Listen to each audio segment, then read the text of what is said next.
السلام علیکم۔ امید کرتا ہوں آپ سب اللہ کے فضل و کرم سے خیریت سے ہوں گے۔ خوفناک ناول 16واں سال کی قسط نمبر 9 کے ساتھ پیش خدمت ہوں۔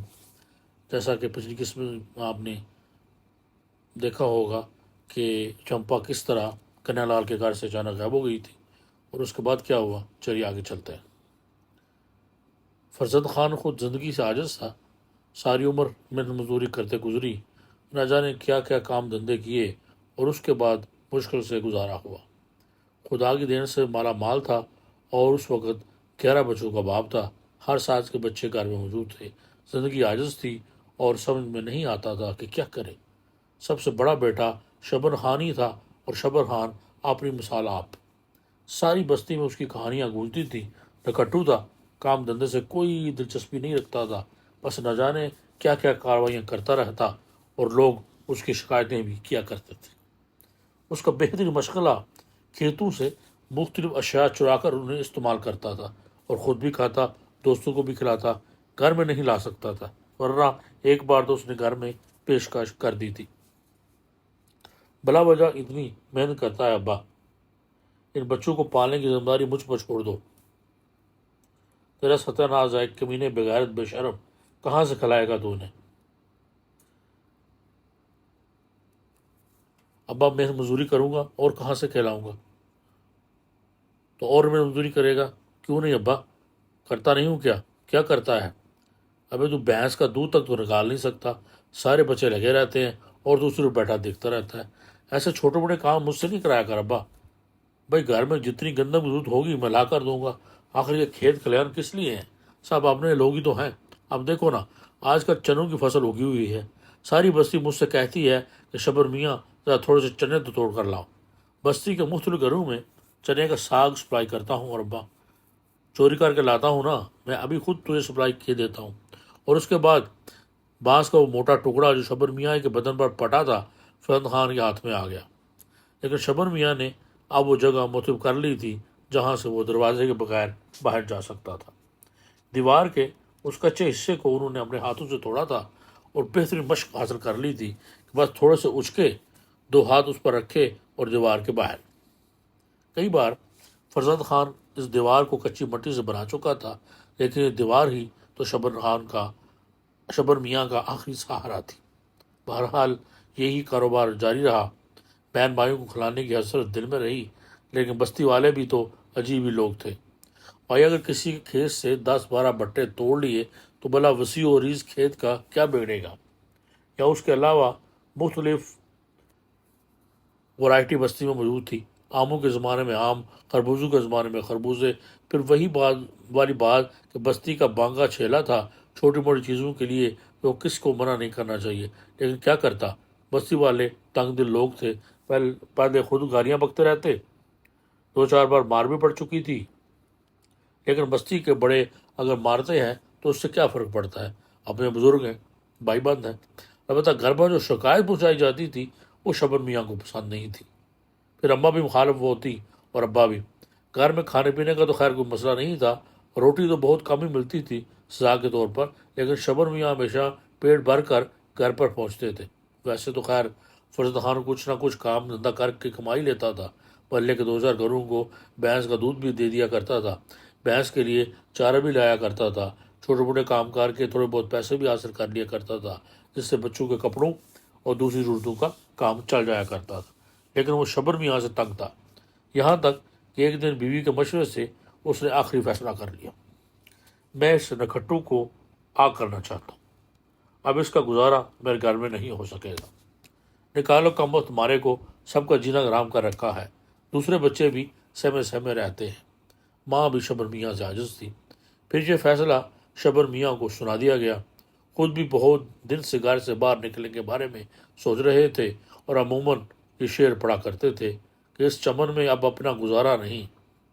چنانچہ یہ فیصلہ انہیں سنا دیا گیا، بس اب تجھے اس گھر میں نہ دیکھا جائے، اور اگر ضرورت پڑی تو میں چودھری صاحب سے کہہ کر تجھے بستی سے بھی نکلوا دوں گا۔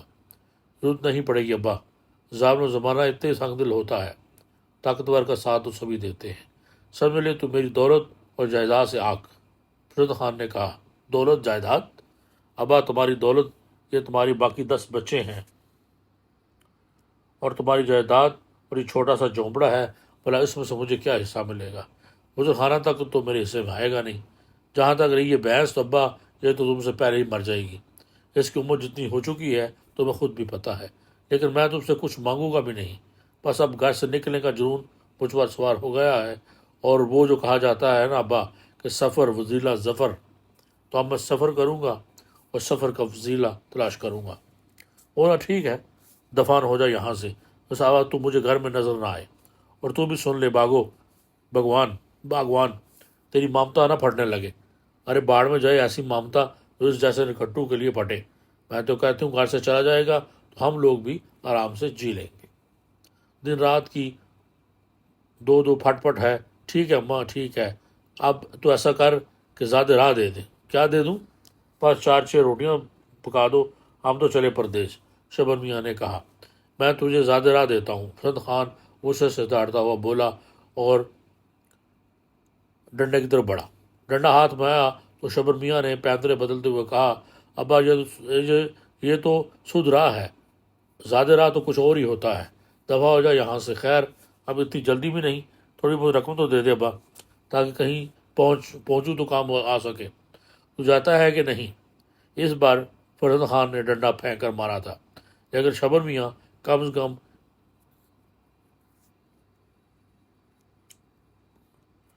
اس سے تو واقف ہی تھے۔ اس کے بعد گھر سے نکل گئے، لیکن رات کو انہوں نے بڑی اطمینان کے ساتھ دیوار کوز کر فرزند خان کا حقہ اٹھایا اور وہاں سے آگے بڑھ گئے۔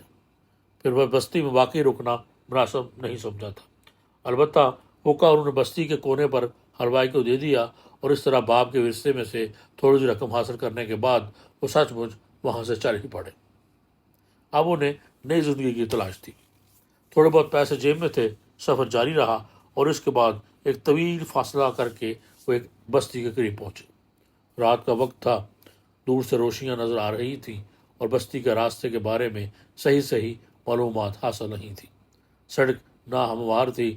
برگد کے ایک درخت کے نیچے ایک چبوترا بنا ہوا تھا اور غالباً پوجا پاٹ کے لیے استعمال ہوتا تھا۔ سوچا کہ کیوں نہ اس چبوترے پر رات گزاری جائے۔ صبح کو ذرا اہتمام کے ساتھ بستی میں داخل ہوں گا۔ چنانچہ چبوترے پر چڑھ گئے اور ساتھ میں جو کچھ راستے میں لے آئے تھے اسے کھا پی کر ایک جگہ بستر لگا لیا۔ سر کے نیچے اینٹ رکھ کر لیٹ کر یہ سوچنے لگے کہ واقعی وہ جو کہا جاتا ہے نا کہ گھر سے نکلو تو قدرت کچھ اور ہی انتظامات کرتی ہے۔ عمر بھی خاصی ہو گئی تھی، اچھے خاصے لمبے چوڑے جوان تھے، اور شکل و صورت کے برے بھی نہیں تھے۔ واقعی کچھ بندوبست ہونا چاہیے۔ کچھ بننے کے بعد ہی اگر بستی کا رخ کیا جائے تو زیادہ بہتر ہوگا۔ ویسے بستی سے تو اتنا دل بھر گیا تھا کہ اب ادھر کا رخ کرنے کو دل چاہتا بھی نہیں تھا۔ چنانچہ یہ تمام باتیں لیٹے لیٹے سوچتے رہے۔ پھر غالباً آنکھوں میں نیند کی چپکی آ گئی تھی کہ آواز سنائی دی اور وہ چونک پڑے۔ قریب و جوار میں جتنی خاموشی اور سناٹا تھا، اس میں انہیں یہ آواز عجیب سی محسوس ہوئی، لیکن اٹھ کر بیٹھ گئے۔ یہ کسی بچے کی آواز تھی۔ آنکھیں پھاڑ پھاڑ کر ادھر ادھر دیکھا، تھوڑے ہی فاصلے پر کوئی بیٹھا ہوا نظر آیا۔ ایک دم سے دل میں خوف کی پرچھائیاں رنگ آئیں۔ وہ کون ہے اور کہاں سے آ گیا؟ وہ اس طرح کیوں بیٹھا ہوا ہے؟ چند لمحات بیٹھے اپنی جگہ آنکھیں پھاڑتے رہے، پھر انہیں آہستہ آہستہ چلتے ہوئے اس کے قریب پہنچ گئے۔ چاند کی مدھم روشنی میں انہوں نے اسے دیکھا۔ ایک چھوٹی سی خوبصورت بچی تھی، اتنی خوبصورت کہ اسے دیکھ کر بے اختیار پیار آ جائے۔ اگر کوئی بڑی چیز ہوتی تو شبر میاں شاید زیادہ خوفزدہ ہو جاتے، لیکن اس معصوم بچے کو دیکھ کر والا خوف کا کیا تصور دل میں ابھرتا۔ اس کے پاس گئے اور مسکرا کر بولے، ارے بیٹی، تم یہاں کیا کر رہی ہو؟ جوان بچی نے نگاہیں اٹھا کر اسے دیکھا۔ رات میں اس کی آنکھیں خوب چمک رہی تھیں۔ اس کے سفید رنگ کو دیکھ کر شبر میاں کا دل پسیجنے لگا۔ وہ پیار سے بولے، بتاؤ بیٹا، گھر سے آ گئی ہو؟ دیکھو یہاں تو کوئی بھی نہیں ہے، تمہیں اکیلے ڈر نہیں لگتا؟ بچی نے پھر بھی کوئی جواب نہ دیا تو شبر میاں نے کہا، چلو چھوڑو، اپنا نام ہی بتا دو۔ گڑیا لڑکی کے منہ سے پہلی بار آواز نکلی۔ سبحان اللہ، شکل و صورت سے گڑیا ہی لگتی ہو۔ وہ گڑیا بیٹا، تمہارے ماں باپ کہاں ہیں؟ اور رات میں کوئی تلاش کرنے نہیں آیا ادھر؟ شاید تم گھومتی ہوئی گھر سے باہر نکل آئی ہو۔ لیکن اس کے بعد بچی نے پھر زبان بند کر لی۔ شبر میاں لاکھ سر مارتے رہے، لیکن بچی نے اس کے بعد کوئی اور جواب نہیں دیا۔ پھر شبر میاں کو خیال آیا کہ بچی بھوکی ہوگی۔ بنے ہوئے چنے اور ایسے ہی چند چیزیں اس کے پاس تھیں۔ انہیں بڑے پیار سے بچی کے سامنے چیزیں رکھ دیں تو بچی انہیں کھانے لگی۔ اس کے ہونٹوں پر ایک مدھم سی مسکراہٹ تھی۔ اب آؤ بیٹا، جیسی رات ہماری گزرے گی ویسی تمہاری بھی گزرے گی، آؤ سو جائیں، صبح کو تمہیں تمہاری بستی میں پہنچا دیں گے۔ کیسے برے ماں باپ ہیں، اتنی خوبصورت بچی کو اس طرح چھوڑ دیا ہے۔ ارے کچھ بھی ہو سکتا تھا، جنگل میں تو جانور ہی ہوا کرتے ہیں، اور اتنی سی بچی۔ شبر میاں بڑبڑاتے رہے۔ بہرحال بچے کے لیے ان کے دل میں بڑا پیار امڑ آیا تھا۔ بڑے پیار سے اس کے سر کو اپنے بازو پر رکھ کر اسے بدن سے پیر کر سلایا اور پھر خود بھی سو گئے۔ دوسری صبح اس وقت جاگے جب برگد کے درخت پر چڑیاں چہچہا رہی تھیں اور صبح کی روشنی نمودار ہوتی جا رہی تھی۔ بچی اب بھی ان کے بازو پر سر رکھے سو رہی تھی۔ اسے پیار سے جگایا تو اٹھ بیٹھی۔ شبر میاں بولے، چلو بیٹا گڑیا، اب بستی جا کر خود بھی منہ ہاتھ دھوئیں گے اور تمہارا منہ بھی دلائیں گے۔ پھر وہ بستی کی جانب چل پڑے۔ بچی کو انہوں نے اپنے کندھے پر بٹھا لیا۔ بچی اس کے کندھے پر آرام سے بیٹھی ہوئی تھی اور خوشی خوشی یہ صبر کر رہی تھی، یہاں تک کہ شبر میاں بستی میں داخل ہو گئے۔ بستی کا نام رام گڑھی تھا۔ رام گڑھی میں انہوں نے سب سے پہلے کوئی مسجد تلاش کی اور ایک مسجد میں انہیں مل گئی۔ مسجد کے مولوی صاحب کے پاس پہنچ کر انہوں نے مولوی صاحب سے کہا، مائک پر اعلان کر دیں کہ کوئی بچی اگر کھو گئی ہو تو اس سے مسجد سے حاصل کر لیا جائے۔ مولوی صاحب کو ساری حقیقت سنائی۔ مولوی صاحب نے بچی کو دیکھا اور ایسا بولے، بھیا رام گڑھی میں بہت بڑی جگہ نہیں ہے اور ہم سبھی ایک دوسرے کو جانتے ہیں۔ میں تو دعوے سے کہتا ہوں تم سے کہ یہ بچی رام گڑھ کی نہیں ہے۔ نہیں ہے؟ ہاں، ہم نے پہلے اسے کبھی نہیں دیکھا، پھر بھی ہم اعلان کیے دیتے ہیں۔ بستی کی مسجد سے بار بار اعلان ہونے لگا کہ اگر کوئی بچی کا وارث وہاں نہیں پہنچا۔ اس دوران شبر میاں مسجد کے پاس ہی رہے تھے۔ پھر شام ہو گئی اور شبر میاں نے بچی کو اپنی گود میں لیا اور پھر بولے، بیٹا تیرا تو یہاں کوئی بھی نہیں ہے، اب بتا کیا کریں؟ میں نہیں جاؤں گی، بچی نے جواب دیا۔ شبر میاں اس کے دوبارہ بولنے پر چونکے۔ ہاں میں کہیں نہیں جاؤں گی۔ تو پھر بیٹا پھر کیا کرو گی؟ تمہارے پاس رہوں گی۔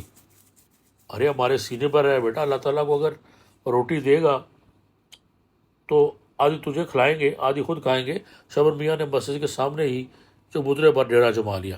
عشاء کی نماز پڑھنے کے بعد وہ بچی کو پاس لیے بیٹھے ہوئے تھے کہ حکیم اکرام اللہ ان کے پاس پہنچ گئے۔ آج بستی سے دن بھر اعلانات ہوتا رہا اور کوئی بچی گم ہو گئی ہے، کیا وہ یہی بچی ہے؟ جی، میرا نام حکیم اکرام اللہ ہے، حکمت کرتا ہوں، چھوٹا سا دواخانہ ہے۔ تم یہاں کیوں پڑے ہو بھائی؟ کیا تم بھی مسافر ہو؟ جی ہاں، اللہ کے فضل سے۔ تو پھر آؤ، اس مسافر کو گھر میں جگہ دینا تو عین سعادت ہے، آؤ میرے ساتھ۔ آپ کو تکلیف ہوگی قبلہ۔ نہیں میاں، تکلیف کیسی، آ جاؤ۔ اور حکیم اکرام اللہ شبر میاں کو اپنے گھر لے آئے، ڈیوڑی میں چارپائی ڈال دی اور کہنے لگے، یہاں نے تمہیں زیادہ تکلیف نہیں ہوگی، پر آرام سے بیٹھو، کچھ کھاؤ پیو، اس کے بعد تم سے باتیں کریں گے۔ شبر میاں کو سارا بڑا اچھا ملا تھا۔ حکیم اکرام اللہ صاحب نے دواخانہ بھی گھر کے باہر ہی ایک چھوٹی سی جگہ میں کھولا ہوا تھا۔ بیوی مر چکی تھی، جوان بیٹی کے باپ تھے، نگاہیں بڑھتی رہتی تھیں کہ کوئی شریف زادہ ملے تو بیٹی کی خوشیاں سمیٹ لے۔ پھر اسی حسرت و آرزو میں شبر میاں کو دیکھ کر نہ جانے کیوں ان کے دل میں ایک عجیب سا احساس ابھر آیا تھا۔ لیکن شبر میاں مسافر تھے، کون تھے، کہاں سے آئے تھے؟ رات کو جو کچھ بھی گھر میں پکا تھا لا کر سامنے رکھ دیا اور بولے، لو بیٹا کھاؤ۔ ہم زیادہ خدمت تو نہیں کر سکیں گے کیونکہ خود بھی غریب ہیں، لیکن یہاں تمہیں کوئی تکلیف نہیں ہوگی۔ کھانے کے بعد انہوں نے کہا، آپ ذرا کچھ اپنے بارے میں تو بتاؤ۔ بس تنہا ہے، لاوارث ہیں، دنیا میں کوئی نہیں ہے ہمارا۔ ایک اور بستی میں رہتے تھے، وہاں سے رقم کالی کر کے یہاں تک پہنچے، خیال ہے کہ کچھ داد دلیے کا بندوبست ہو جائے تو ڈیرے جما دیں، لیکن اللہ نے اب یہ بچی دے دی ہے، جب تک اس کا کوئی وارث نہیں مل جاتا اسے اپنے پاس ہی رکھیں گے۔ نیک کام ہے میاں، اور پھر بچیاں تو اللہ کی نعمت ہوتی ہیں، اگر اللہ تمہیں اس کا ہاتھ سونپا ہے تو پھر اس کی پرورش کرو، باقی سب کچھ اللہ پر چھوڑ دو۔ آپ بہت نیک انسان ہیں، ہمارے لیے کوئی بندوبست کریں۔ کیا نیک انسان ہے میاں؟ پر یوں سمجھ لو کہ اللہ تعالیٰ دال دلیا چلا دیتا ہے، حکمت کرتے ہیں۔ ویسے تمہیں حکمت سے کوئی دلچسپی ہے؟ دلچسپی تو نہیں، ہمیں دنیا کی ہر چیز سے ہے، مگر زیادہ جانتے نہیں ہیں اس بارے میں، ہم سکھا دیں گے اگر سیکھنا چاہو تو۔ حکیم اکرام اللہ کے ذہن میں کچھ اور ہی کھچڑی پک رہی تھی۔ شبر میاں کو اس کے علاوہ اور کیا چاہیے تھا؟ دل و جان سے تیار ہو گئے اور بالآخر حکیم اکرام اللہ نے انہیں اپنی شاگردی میں لے لیا۔ حکمت تو خیر حکیم اکرام اللہ کو بھی نہیں آتی تھی، بس الٹی سیدھی دوائیں، جڑی بوٹیاں اور شربت بنا کر کام چلا لیا کرتے تھے۔ شفا دینے والا تو اللہ ہوتا ہے، کوئی بات سمجھ میں آئی تو دوا دے دی، بس اس سے آگے کچھ نہیں تھا۔ اور جو کچھ وہ جانتے تھے وہی انہوں نے شبر میاں کو بھی سکھانا شروع کر دیا۔ دلاری بیگم حکیم اکرام اللہ کی دلاری تھی، اکلوتی بیٹی نہ کچھ آگے نہ کچھ پیچھے۔ حکیم اکرام اللہ شربت بنایا کرتے تھے، آدھا شربت دلاری بیگم کے مادے میں منتقل ہو جاتا۔ چونکہ اکلوتی بیٹی تھی اس لیے حکیم اکرام اللہ نے بھی کھانے پینے سے منع نہ کیا۔ مربے پڑا کرتے تھے لیکن صورتحال وہی تھی، ہر دوا چاہے وہ کیسی ہو دلاری بیگم پر اسے آزمایا جاتا تھا۔ چنانچہ دلاری بیگم کھا کھا کر کپا ہو گئی تھی۔ پان کھانے کی شوقین تھی، چونکہ حکیم صاحب بھی پان کھایا کرتے تھے۔ بہرحال کچھ دنوں کے بعد دلاری بیگم نے شبر میاں کے سامنے آنا شروع کر دیا۔ ادھر بچی شبر میاں کی زندگی میں بنی ہوئی تھی۔ شبر میاں ایک ہی تھے، بارہا انہوں نے حکیم اکرام اللہ کو سخت پریشان کیا اور حکیم صاحب اس سے خاصے نالاں ہو گئے۔ شبر میاں کی حرکتیں بے مثالی تھیں، فطرت ایسے ہی تھے۔ مثلا ایک دن نہایت سنجیدگی سے حکیم اکرام اللہ نے کہا، شبر میاں ایک مشورہ کرنا چاہتے ہیں آپ سے۔ جی فرمائیے۔ اصل میں ہم اپنی صاحبزادی کے ہاتھ پیلا کرنا چاہتے ہیں، آپ اس لیے میں کوئی مشورہ دے سکیں گے؟ کون سا مشورہ کام ہے، کالی لیجیے۔ کیا مطلب؟ کوئی مناسب مشورہ، شبر میاں نے کہا۔ حکیم اکرام اللہ مسکرانے لگے۔ لڑکے کی عادت سے واقف ہو گئے تھے لیکن یہی نہیں جانتے تھے کہ وہ بھی گن کا پکا ہے۔ دوسری دن شبر میاں کہیں سے پیلا رنگ لے آئے، دلاری بیگم کو دونوں ہاتھ پھیلوائے اور پیلا رنگ ان پر رنگ دیا۔ پھر مسکرا کر حکیم صاحب کو دیکھتے ہوئے بولے، آپ اپنا فرض سے سبکدوش ہو گئے۔ کیا مطلب؟ دیکھ لیجیے دلاری بیگم کے ہاتھ پیلے ہو گئے۔ اور میاں آپ نہایت ہی نامقبول آدمی ہیں، ہر چیز کا مذاق اڑانا اچھی بات نہیں ہوتی۔ قبلہ آپ ہی نے تو فرمایا تھا کہ ہاتھ پیلے کرنے ہیں، آپ نے ہاتھ پیلے کر دیے۔ اب خدا ملاحظہ فرما رہی، آپ خود ملاحظہ فرما لیجیے، پر اس میں ہمارا کیا قصور؟ احمق آدمی، وہ ایک محاورہ تھا۔ کیا مطلب؟ ہاتھ پیلے کا مطلب ہے کسی کی شادی کر دینا۔ کمال ہے، غلطی آپ کی ہے، آپ سیدھی سیدھی بات نہیں کرتے کہ ان کی شادی کرنی ہے۔ چلو آپ کہہ دیتے ہیں تو پھر میرا مشورہ مانیے کہ ان کی شادی کر دیجیے گا۔ لا حول ولا قوت۔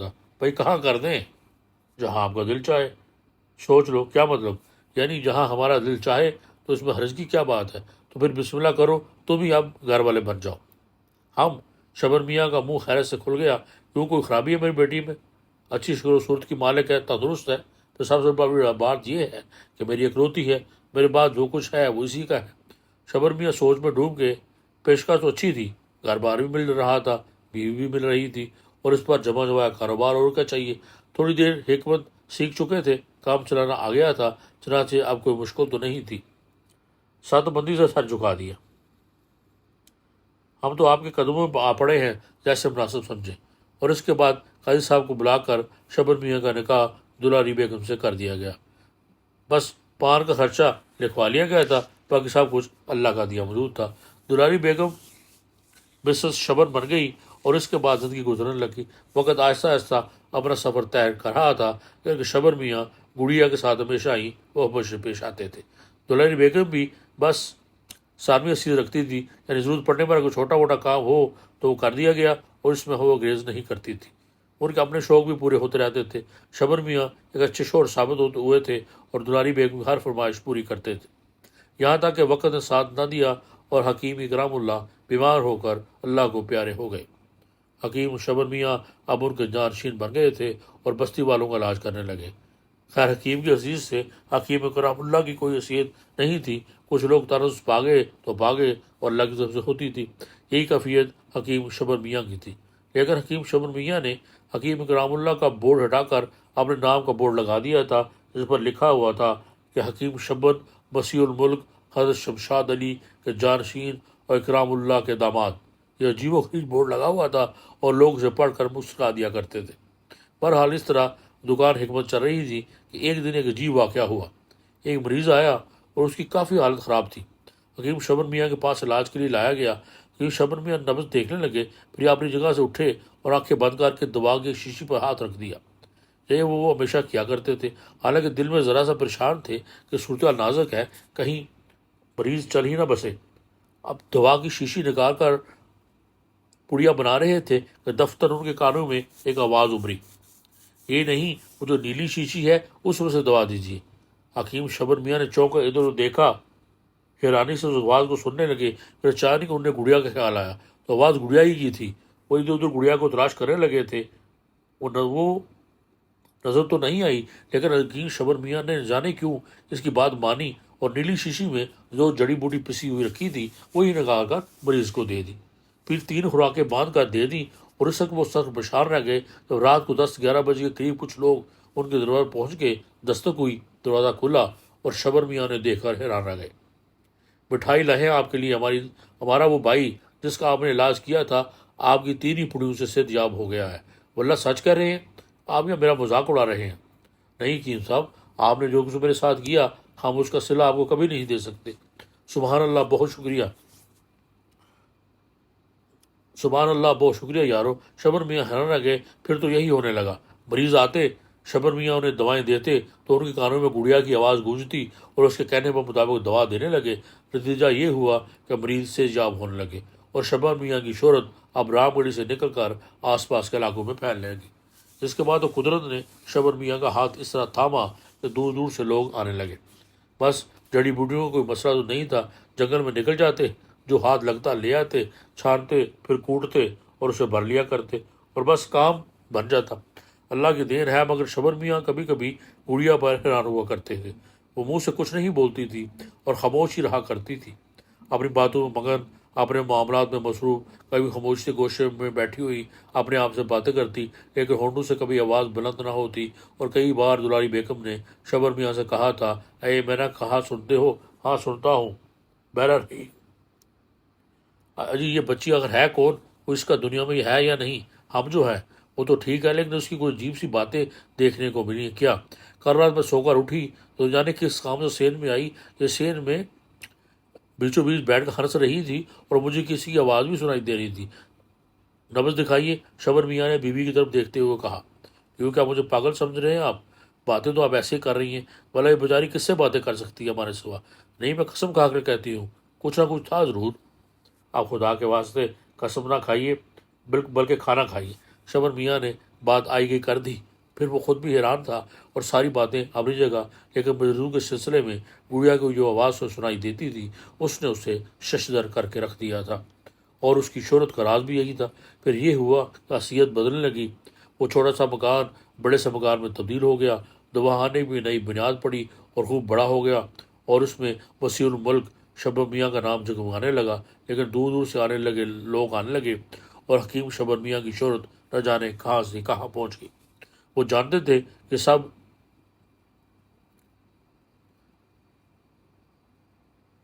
یہ سب گڑسی کی بات ہے اور بگڑی تو سنبھالنے والا مشکل ہو جائے گا۔ ایک رات برا وقت آ گیا، بہت بڑی گاڑی حکیم شبر میاں کے مکتب کے سامنے آدھی رات کے قریب آ کر رکی اور اس سے کئی افراد نیچے اترے۔ دروازہ بجایا گیا، حکیم شبر میاں سوتے سے جاگے، باہر آئے تو سار خدا ہو گئے۔ فرمائیے کیا بات ہے؟ آپ کو چلنا ہے ہمارے ساتھ حکیم صاحب؟ کہاں؟ کیا آپ ہمیں واک کرنے آئے ہیں؟ نہیں، آپ کو ریاست چلنا ہے۔ کون سی ریاست؟ نواب گڑھ نگر۔ مگر کیوں؟ آپ کو نواب معظم علی خان کا علاج کرنا ہے۔ نواب معظم علی خان؟ ہاں، لیکن دیکھیے ہم کہیں جاتے نہیں ہیں، آپ کا دماغ خراب ہو گیا کیا؟ نہیں، باخدا بالکل خرید سے ہے، تو فوراً تیار ہو جائیے اور ہمارے ساتھ چلیے۔ مگر ہماری بات تو سنیے، جاتے ہیں پھر آپ کے ساتھ سختی کی جائے۔ آنے والے نے سخت لہجے میں کہا۔ مگر حضور قبلہ ہماری بات تو سنیے۔ شبر میاں کو اندازہ ہو گیا تھا کیا مصیبت آ گئی ہے، بھلا وہ کیا جانے علاج کیا چیز ہوتی ہے، وہ تو بس کام چل رہا تھا۔ اس غیبی آواز سے جو انہیں حکیم بنانے کا باعث بنی تھی، لیکن آنے والے کے تیور اس قدر خراب تھے کہ انہیں اندر ہی جانا پڑا۔ دلاری بیگم جگایا، اپنے پچھلے گناہوں کی معافی مانگی اور کہا کہ ان کا انتظار ضرور کرے، ہو سکتا ہے وہ زندگی میں کبھی واپس آ ہی جائے، گڑیا کا خیال رکھا جائے، اسے کوئی تکلیف نہ ہونے پائے۔ اور دلاری بیگم آنسو بہانے لگی تھی۔ شور پر برا وقت تھا، لیکن بہرحال مطمئن تھی کہ اب اللہ کا دیا اتنا موجود ہے کہ بیوی کی زندگی بھی آسانی سے گزر سکتی ہے۔ پھر اولاد کی جگہ گڑیا تو تھی، جواب بڑی ہوتی چلی جا رہی تھی، لیکن انداز وہی تھا، خاموش اور پراسرار انداز، نہ جانے کیا کیا راز چھپائے ہوئے جو آج تک کسی کو نہیں پتہ چل سکا تھا۔ بالآخر حکیم صاحب نے الٹی سیدھی دوائیں ساتھ لیں اور انہیں ایک بکس میں بند کر کے باہر نکل آئے۔ تب انہیں گاڑی میں بٹھایا گیا۔ ریاست نواب پر پوری کا دور تھی، رات بھر کا سفر اور پھر دن کو بھی کئی گھنٹے سفر کرنے کو کیے 10 بجے حکیم صاحب شبر میاں برے حال میں خوبصورت حویلی میں پہنچے، جو نواب معظم علی کی حویلی تھی۔ شان و شوکت خوب تھی اس کی، اور کیا انداز تھا، معلوم ہوتا تھا کہ راجا کا محل ہو۔ فرش اتنا چمک رہا تھا کہ شبر میاں کو اپنے قدم جمانا مشکل ہو رہے تھے اور بار بار پھسلتے تھے، لیکن بہرحال کسی نہ کسی طرح اس کے کمرے تک پہنچ گئے، جن میں نواب صاحب بستر پر دراز تھے۔ تو یہ تھی قسط نمبر 9. اب اس کو یہیں ختم کرتے ہیں. اب اس کے بعد شبر میاں نے نواز صاحب کا کیسے علاج کیا وہ انشاءاللہ اگلی اس میں پیش کروں گا. مجھے دیجیے اجازت. اپنا بہت خیال رکھیے اور دعا میں مجھے بھی یاد رکھیے. اللہ حافظ.